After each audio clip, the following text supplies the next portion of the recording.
Hey guys, it's Danny. Now, I know this month we didn't really do an Orchids in Bloom video because we did the Tolumnias in Bloom or Tolumnia collection update, and that's because I don't really think I have something super interesting to show you, but I do have a few orchids that I want to talk more about and show you. I have some spikes, I have just some stuff that I kind of want to share because I feel like there's some sort of achievements. So we're gonna do that today. We're gonna look at some blooms and buds, but this is not an Orchids in Bloom video. Anyway, the first one that I want to start with is this gorgeous beauty right here, which you will see in Friday's video as well, but I won't really talk much about her. So I will take this opportunity and show you her in all her glory. Now, I bet you don't know who this one is because I kind of film all of my hauls and you've never seen it in any of my hauls if you've paid attention. Well, this is because this is one of the Cattleyas that I purchased last year at a sort of a clearance. Gosh, I love clearances. 10 euros for 4 Cattleyas, or 10 euros each for Cattleyas, but the catch is we don't know what they are. They're bare-rooted, they don't have tags, we don't know how the flowers look like. And I absolutely adore these types of situations. I love surprises because, you know, it's orchids. How bad can it be? There's no such thing as a bad orchid. There is such thing as doubles, and that's something I'm fearing, but let's hope not. Let's hope all of the 4 Cattleyas that I purchased are different. Because here's the first one, you guys. Yes, we only have one bud, or one flower, one dropped, but what if ants? If you see ants in the video, don't worry. Yeah, they flared back up. One of the pots still had some ants. I have to go all over again and get rid of them. Anyway, it's a constant battle that I don't know how to win because they're not attracted to that gel anymore. Either they learned, either it's not the proper time of year. I don't know, I'm gonna try again. What a flower this is. Oh no, see the ant and I get distracted. Okay, goodbye. I'm sorry, goodbye. Right, so where was I? What a flower this is. Do we see? Can we tell? She is enormous. Now, this one, obviously, it is a no ID because it didn't have any tag. Nobody knew what it was. That's why it was sold for 10 euros. But I think, just Googling it a little bit, I think it is the Memoria, oh gosh, what's the name? And Balmores Convex. Something like that. You're gonna have the tag on the screen. I just Googled it really quick because it is quite a unique orchid, I would say. I think it has features that are quite unique. I don't think there are too many orchids that look like this, too many Cattleyas. And it looks identical to that one in the photos. But obviously this is just an ID that I found. I'm not entirely sure, but I think that's what it is, and it's absolutely superb. Not only is it a beautiful contrasty purple lip on a white background and a huge flower, but it's also super fragrant. And it's one of those Cattleyas that smells to me like lilies, and I absolutely adore the fragrance of lilies. To me, Cattleyas, they smell either like roses, either like lilies, either like nectar, if that's a thing. Yeah, citrus. Maybe either like oranges or citrus or things of the sort. That's more like the Chantilly Lace Twinkle. But these fluffy ones, they're either lily or rosy-like, and this is one that veers towards the lily type of fragrance, which I absolutely adore. Mind you, I am super happy because I don't really have many white Cattleyas in my collection. And when I say white, you know, I don't necessarily mean pure white, but mainly white orchids. The lip can be colored and, you know, so I'm really happy with this one. Now, will the others be something else? I really don't know. I'm hoping that they are something else, but I don't know. I don't see any buds on the others, even though this one took me by surprise. I didn't see the bud on this one either, and at some point it just appeared. So I don't know, but yeah, this is the first no ID Cattleya from those 4 that I purchased that is in bloom, and I'm so happy with what it turned out to be. So yeah, we're gonna see how the others look like. Hopefully they're not the same one, because if they are, they will be given away. But yeah, there we go. Very happy with this one. And the ID, I don't know, let me know. Do you have this orchid with the ID? Do you think it's what I think it is? Does it smell to you like lilies? The smell, the fragrance actually is quite powerful. It smells during the daytime, and yeah, pretty intoxicating. I really love it. Alrighty, next up, this I am incredibly excited about this one. This is the Rhyncholaelia digbyana. I showed you this one in a previous tour, I think it was, or updates, and I told you that it has a sheath, but you know what? I don't think it's gonna bloom because, you know, the first time sheaths or first time blooming orchids, something has to happen. I didn't even think a bud would start to form in the sheath, but here we are. It is forming, and I think it's pretty easy to see the shadow in the sheath. Now, there is still a chance that the bud will simply dry or something will happen to it. It does happen, but I'm hoping it's not going to be the case because this orchid is just amazing. It's one of the most beautiful Cattleyas, or Cattleya types, I guess. It's not in the genus Cattleya. It used to be breastable, actually. Now it's Rhyncholaelia. It's not a cross, you know, Rhyncholaelia sounds like a cross with the Laelia. It's not. That's how the species is called, or the genus rather. So this one is a very nice whitish greenish with a very fringy lip, and it's quite iconic in collections. The problem is I have this one for years, 5 years at this point, and I actually didn't realize how young it was because when I purchased it, you can see these are the growths in the back. They're not quite big, but they're not very small either. I thought, you know, this would be the final height of the orchid because this is quite big, but no, this is the final height of the orchid. Maybe it's gonna grow even more. It is quite a tall orchid, I would say 35 centimeters or so, and it grows one growth per direction of growth per year. So it took its time. It might have been even set back a little bit, I don't know. I thought maybe, you know, this one would bloom when it formed maybe last year, but no, I really didn't have high hopes anymore. I thought I was doing something wrong. Even though, you know, Cattleyas are very easy to grow in my climate because they love the heat and the light. But yeah, I kind of lost hope until this year when this happened. And now I see a bud. Now, I only see one bud, which is fine. I don't need more. I have another growth there. You can barely see it. It has a sheath as well, but I don't see a bud in the sheath just yet. But who knows? That one might bud as well. That's a different direction of growth that is maturing at the same time. But at least, you know what? At least I'm doing my job right. I know that I'm giving it what it likes. If it got that far, you know, I'm good. Now here is a little bit of a pickle. I would love to repot this orchid. It's kind of time. And I'm waiting for the new growths, the new roots. And here they are. See, nice. It's growing outside of the pot, so I really should pot or repot it.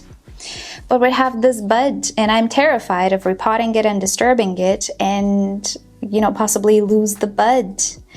Which means that I'm gonna have to wait with repotting until, you know, the girl is done with her bloom. But that might mean that the new roots will have to hang for a while.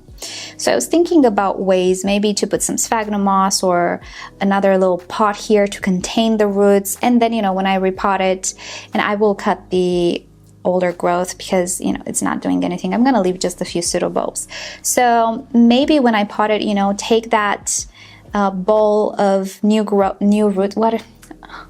It's been a long day. It's almost the end of the day for me right now. I'm sorry. My mind is a little bit tired.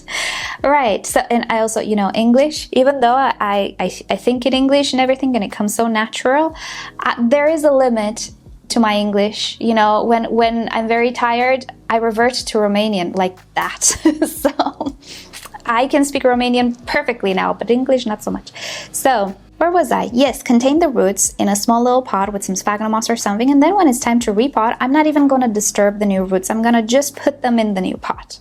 You want me to film that? I think it's going to be a nice idea to film it. It's quite creative. And you know me, I don't like to do the trailing thing where you put an entire like big pot and let it grow and then cut it after 2 years. No, am I going to sit around with 2 pots next to each other? No, bestie, I'm not doing that. So, you know, it's a thing you can do, but I'm not going to do that. Thank you. So yeah, I'm going to film the procedure because after the bloom is done and everything, probably in the springtime, I will repot this orchid, maybe even sooner. I need to repot it. And it would be nice not to set it back. It would be nice to save those roots because we all know how Cattleya types are. We all know about the root situation. It's dire. So yeah, I'm gonna film it and maybe it's gonna be more of a long-term video. But that's a great idea, which I think I will do soon. Anyway, so that's the update on the Rhyncholaelia digbyana. Absolutely cannot wait to see her in bloom. Absolutely delighted about it. Alrighty, so this is not where this one usually sits, but I just put it here so we can see her better. This is a first time bloomer. It's one that I got last year, and I think I got it from Secret Garden because the tag is one that I made. And Secret Garden usually has paper tags that just, or I guess it's paper, I don't know. They're not very sturdy, so they kind of flop around. So I always do my own tags.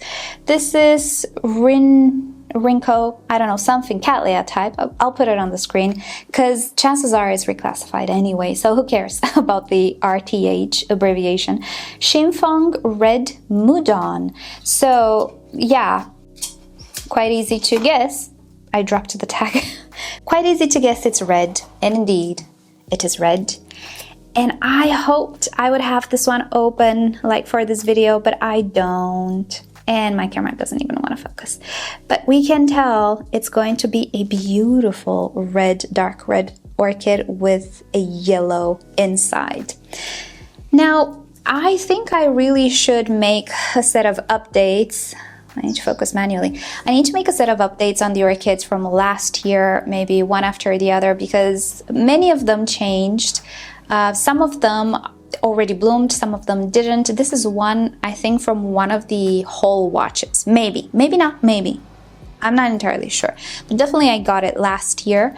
And it's gonna be nice to see how they look like after 1 year. Some of them grow faster, some of them not so fast, but definitely, you know, I've had really great success with the Cattleyas, mainly Cattleyas that I purchased last year, and I would love to have more space for more Cattleyas, especially, let me show you something. So I adore these Vischo shelves. Let me arrange it a little. I adore these shelves. Problem is, they are not tall enough. They're only about 40 centimeters, and Cattleyas are a little taller, not by much. Even Tolumnias are a little taller. So if these could be like 45 centimeters, that'd be great, but they're not. So what I resort to doing is removing one of the shelves and just make it one of these tall shelves. But you see, have a lot of space wasted here.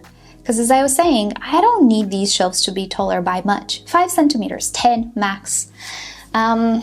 So yeah, from the point of view of adjusting height and everything, the wire shelves obviously are much better.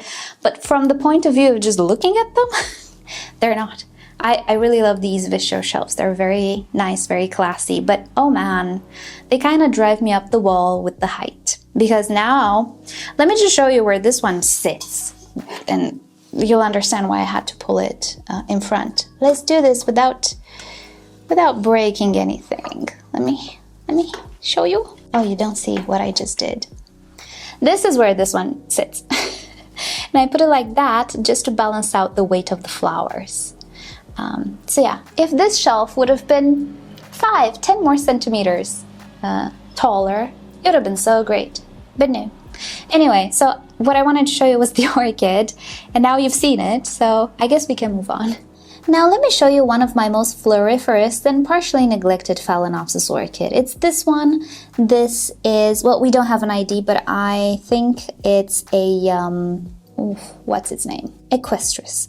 I think it's an Equestris hybrid. I found it at the flower shop, and whenever it blooms, it's always grand. And this year, you know, it's gonna be the same situation. We have 3 flower spikes and they have started to branch. One thing that I was a little concerned with, and I'll give you a bit of a close-up here. Do you see these nodes? This one, when it was developing, I was seeing them so swollen, and initially I thought, oh no, it's going to make cakeys, and I don't want cakeys. I don't. But no, sorry about the noise, by the way. Things are happening outside. I cannot have any peace and quiet no matter where I go. It's always a construction site everywhere. There's no more place where there's no construction. So yeah, sorry. Right, okay, what was I on about? Cakeys. Yes, so I thought it was cakeys. I don't know why. Or, you know how some flower spikes make a little leaf, but then they continue growth? I thought that was what was happening. And I thought, well, you know, extra energy spent on whatever those want to be. But actually, no. And the more that I see the flower spikes developing, the more I think it's not. I think it's just the secondary branches, but which this orchid is very, very prone to doing. So as we can see, and why I say it's neglected, hopefully you can see this orchid has not been repotted ever since I purchased it. Is it still alive? Yes. Is it happy about it? No. It must be repotted, and soon. Let me adjust my exposure. Right, so those spots you see on the leaves, that's nothing. That's some sunburn that probably happened this summer when they were all in trays when I moved here to the house, and they were forgotten in the sun for a little bit. Not forgotten, but you know. So that's not a sign of not being happy. And actually, you know, there's no sign. But this orchid could use more room because the amount of rootage here is just wild. Wild. I don't even want to look. I bet some of these roots, oh yes, have already grown on the shelf. What to do? So it's not that it's neglected, but I didn't actually have potting medium. Now I do, but now we have flower spikes, so I need to wait for the springtime to repot it. But yeah, if you've ever wondered, can you keep a Phalaenopsis in the same pot that you... Birdie wants company. I've exhausted my time away from her. It's almost the end of the day. It's almost bedtime. So yeah, that's why she's calling me. Anyway, so if you've ever wondered if you can actually keep a Phalaenopsis that you just purchased in the same pot for years to come, yes, you can. Will you play the lottery of will my orchids die? Absolutely. So be prepared for that. I kind of played it because, you know, I looked at the medium. I saw it was fine. I saw the roots were there. Oh, birdie. It's serious. So I saw the roots were okay, saw the medium was okay, so I played the lottery.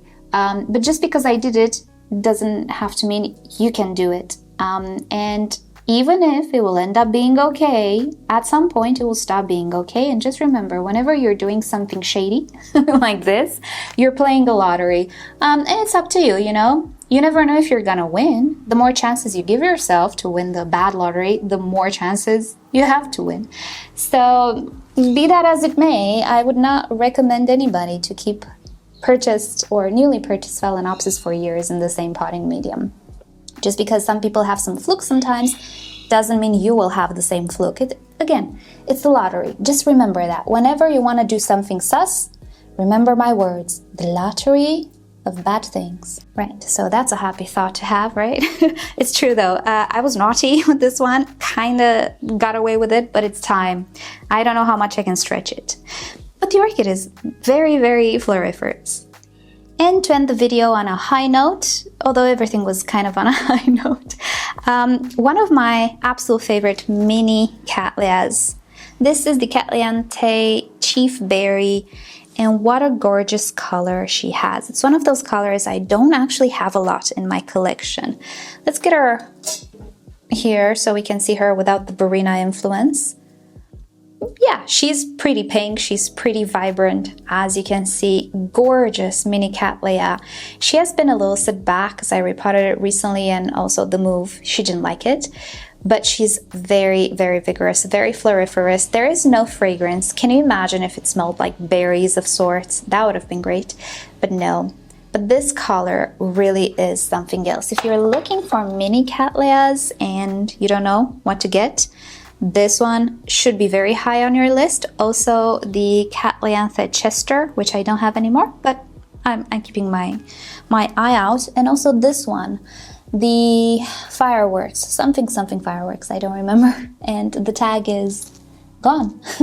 Yeah, I'll put the name on the screen. These two, they kind of always bloom at the same time somehow, and they look absolutely spectacular. I really love them. You can put it anywhere, it fits anywhere, it fits in my Visto shelves and all of my IKEA shelves. Definitely a must-have, and this color, even in person, it's just gonna win you over, I promise. Right, so that, oh, no, you know what? I'm gonna show you one more. Wait. Okay, Birdie, I'm coming, Birdie. So the Habenaria is in bloom. This is carnea, right? Yes, the carnea is in bloom, and I think she is one of the most beautiful and delicate flowers that I have. No fragrance, but just the shape and the color, which is just so pure on this orchid. No spots, no nothing, just a peachy pastel color is just so beautiful. And look at that shape. Have you ever seen anything like it? The mother plant doesn't look so good. It's time to go dormant. The once very beautiful leaves are now limp and ready to give up. And that is absolutely normal. Oh, Birdie! Oh, it's very serious. Guys, I have to go because Birdie cannot stand any more minute without me. Right, so I just wanted to show you this one before I went as well because she's really, really pretty. And with that said, I think it's time to go. And I'll just end it with the Tolumnia shelf, which I'm still not pleased with because I don't have enough space. But, you know, at least everybody is in one place and I can delight myself with the wonderful array of blooms. Righty, so thank you guys so much for hanging out with me today and seeing all the blooms and everything. Hope you've enjoyed, you know, just chilling today. And I hope you have a great day. I'll see you all next time. Bye.